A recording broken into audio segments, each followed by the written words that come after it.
यहाँ पे देखो क्वेश्चन है कि right equations for the reactions of iron with steam. एक तो आयरन की स्टीम के साथ रिएक्शन बतानी है, फिर कैल्शियम एंड पोटाशियम की वाटर के साथ रिएक्शन बतानी है। ठीक है, पहले आयरन वाली देख लेते हैं, उसके बाद हम देखेंगे कि क्या वाटर की।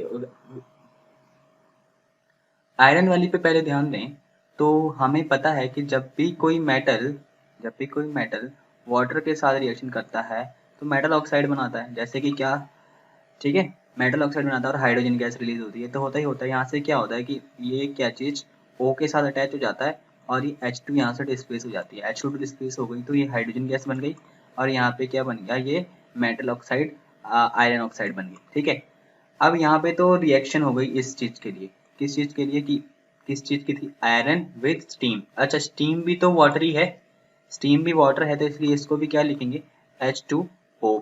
ठीक है, तो यहाँ पे देखो आयरन के लिए Fe, स्टीम के लिए H2O और हाइड्रोजन गैस तो रिलीज होनी ही होनी है क्योंकि मेटल एंड वाटर की रिएक्शन है। और उसके बाद यहाँ पे आयरन ऑक्साइड का फॉर्मूला, ठीक है, Fe3O4। अब ये रिएक्शन तो हो गई, ये रिएक्टेंट हो गए, ये प्रोडक्ट हो गए। अब इसको बैलेंस भी करना है। बैलेंस कैसे करेंगे, देखो बैलेंस अगर हम देखें तो यहाँ पे O के 4 एटम है, Fe के 3 एटम है ना।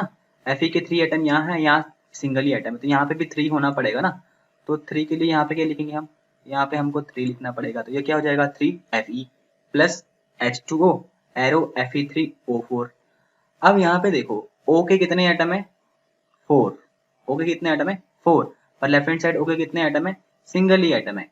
तो यहाँ पे भी 4 लिखना पड़ेगा हमें। कहाँ पे, यहाँ पे भी हमें क्या लिखना पड़ेगा, 4। यहाँ पे 4 लिखने से क्या होगा कि ये भी 4 एटम हो जाएंगे, ये भी 4 एटम हो जाएंगे। ठीक है, और left hand side and right hand side दोनों ही ऑक्सीजन जो है बैलेंस हो जाएंगी। ऐसा करने से क्या हुआ, यहाँ पे हाइड्रोजन कितने हो गए, 8 हो गए ना हाइड्रोजन, तो राइट हैंड साइड पे 8 होने पड़ेंगे। तो राइट हैंड साइड 8 के लिए हम क्या करेंगे, यहाँ पे भी क्या लिख देंगे, 4 लिख देंगे, यहाँ पे भी क्या लिख देंगे, 4 लिख देंगे। ठीक है, तो अब ये पूरी तरीके से क्या हो गई है, बैलेंस हो गई है। ठीक है, मतलब यहाँ पे 4 है, यहाँ पे भी 4, यहाँ पे भी 4, ये इस तरीके से 4H2, 4H2। तो फाइनल इक्वेशन क्या बनी, 3Fe 4H2O Fe3O4 4H2। ठीक है, अब आगे बढ़ते हैं एंड बात करते हैं कैल्शियम और पोटाशियम की वाटर के साथ। यहाँ पे देखो कैल्शियम विद वाटर, तो यहाँ पे क्या चीज, हाइड्रोजन गैस प्रोड्यूस होगी और हाइड्रोक्साइड बना दिया इसने। क्या बना दिया, hydroxide, calcium hydroxide CaOH twice. तो यहाँ पे बैलेंस कैसे करेंगे, देखो कैल्शियम का सिंगल एटम, हाइड्रो यहाँ लेफ्ट हैंड साइड कैल्शियम का single atom, right hand side calcium का single atom, calcium is balance ना। हाइड्रोजन के यहाँ पे 2 एटम लेफ्ट हैंड साइड है और 2 and plus 2 4 atom right hand side है, तो 4 ही लेफ्ट हैंड साइड में हमें पड़ेगा। तो यहाँ पे हम क्या लिखेंगे, 2, यहाँ पे हम क्या लिखेंगे 2, तो Ca प्लस 2H2O हो गया। ठीक है, अब देखो क्या O तो बैलेंस हो गया, H तो बैलेंस हो गई ना, क्योंकि यहाँ भी H के 4 एटम एंड यहाँ पे भी क्या चीज, ये भी यहाँ पे 4 एटम हो गए राइट हैंड साइड पे भी। तो क्या ऑक्सीजन बैलेंस्ड है, देखो ऑक्सीजन के एटम कितने हैं, 2 ना राइट हैंड साइड, और लेफ्ट हैंड साइड भी कितने हैं, 2 हो गए, तो ये बैलेंस हो गई। तो फाइनल इक्वेशन क्या बनी, ये जो है फाइनल इक्वेशन है Ca plus 2 H2O arrow CaOH2 plus H2। ठीक है, अब नीचे वाली इक्वेशन पे ध्यान देते हैं जहाँ पे किसकी रिएक्शन है, किसकी रिएक्शन है, पोटाशियम की वाटर के साथ। अच्छा, यहाँ पे एक बात ध्यान देने वाली है, पोटाशियम जो है रिएक्टिविटी सीरीज में सबसे टॉप पे आता है, KaNA है ना, KNA, पोटाशियम सोडियम मैग्नीशियम, नहीं सॉरी कैल्शियम फिर मैग्नीशियम, इस तरीके से। तो पोटाशियम इज हाईली रिएक्टिव। यहाँ पे ये जो क्या करता है, कोल्ड वाटर के साथ भी रिएक्शन कर लेता है, किस चीज के साथ, कोल्ड वाटर। ठीक है, तो यहाँ पे पानी कैसा है, यहाँ पे पानी जो है ठंडा है। ठीक है, यहाँ पे 2, यहाँ पे पानी कैसा, ठंडा है। अब पोटाशियम ने हाइड्रोजन वाटर के साथ रिएक्शन की, पोटाशियम ऑक्साइड बन गए।